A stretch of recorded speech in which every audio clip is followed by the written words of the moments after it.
ఈరోజు ఒక useful tip share చేస్తున్నాను. సమ్మర్ సీజన్ అయిపోతుంది కదా! పచ్చి మామిడికాయలు ఎక్కువగా దొరకవు.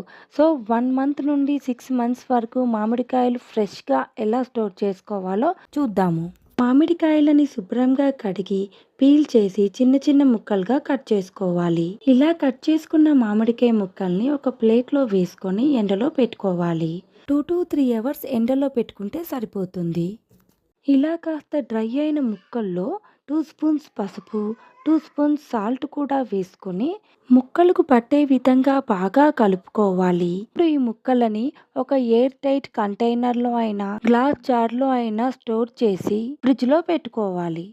ఈసారి ఈ టిప్ ఫాలో అయ్యి చూడండి. పురుగుల కంటే చాలా రుచిగా ఉంటాయి. చెట్టు మీద కోసిన కాయలతో పప్పు చేస్తే ఎంత టేస్టీగా ఉంటుందో, ఇలా స్టోర్ చేసిన ముక్కలతో పప్పు చేసిన కర్రీలో వేసినా అంతే టేస్టీగా ఫ్రెష్‌గా ఉంటుంది.